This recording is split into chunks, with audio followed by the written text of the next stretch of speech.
I'm the branch manager for the downtown branch of the Santa Cruz Public Libraries. I've been here since November of 2014. Prior to that, I had 10 years library experience and been a part of 2 new library builds and 2 library remodels. The presence of asbestos in the building is of great concern both to staff and members of the public that are aware of it. As long as it's undisturbed, it's okay, but in 1989, after the earthquake, they did an asbestos abatement in this building. All the columns throughout our facility weren't sealed properly, so the asbestos seeped inside. And where there are cracks or if it's been disturbed in any way, they've resealed it with that tape. I know that anytime you see the 8-inch tiles in our building, those are asbestos tiles. There's an area of our upstairs meeting room where we store children's storytime supplies and furnishings where there is asbestos tile there. Infrastructure is probably our greatest concern, whether that be in the terms of plumbing, whether it be in the terms of restroom facilities, lighting capacity, or even electricity capacity. Our elevators regularly go out of service. We've had to close the building and or our restrooms due to breakages. All the pipes in the building are over 50 years old. We have 2 facilities. There are 2 fixtures in the women's restroom and 2 fixtures in the men's.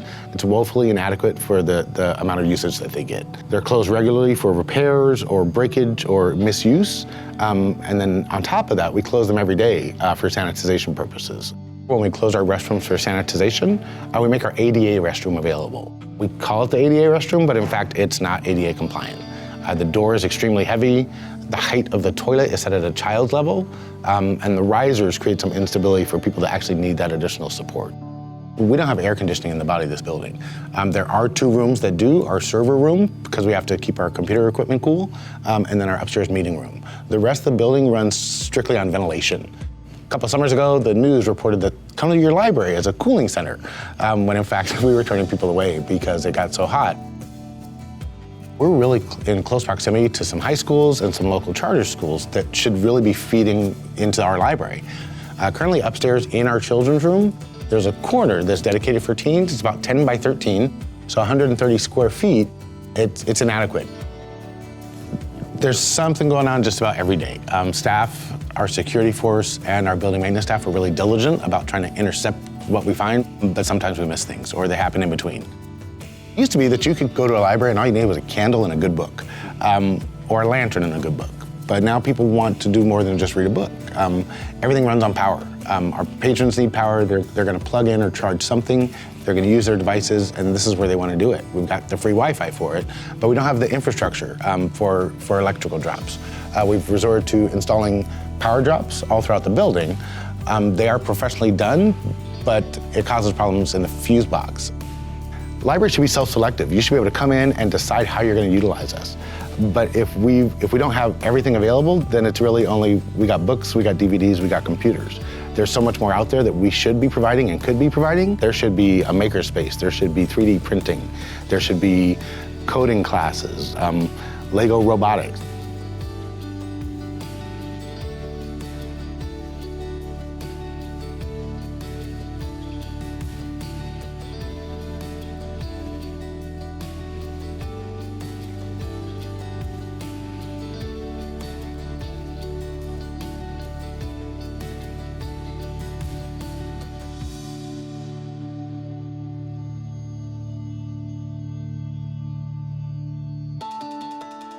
Well, it's kind of up in the air right now.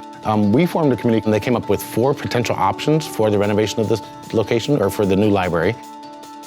The only fiscally feasible option was a relocation in a mixed-use facility. The benefit of that is that we wouldn't have to spend that $27 million to mitigate the existing building issues. We'd be able to create a brand new library. I'm pretty sure that we could fix everything wrong with this building with the money that we've got available. It just wouldn't leave anything left to make it a great library. We won't be able to repair our elevators. Additionally, we're going to have to kind of reduce the services that are offered. We won't have the capacity to renovate upstairs and downstairs, so it would just be the bottom floor. So our storage area, our library IT, our building maintenance staff would likely either be relocated or they'd be in the same facility with the same building issues. The big selling point from the mixed-use structure is going to be the shared costs. It'll make our money stretch so much further.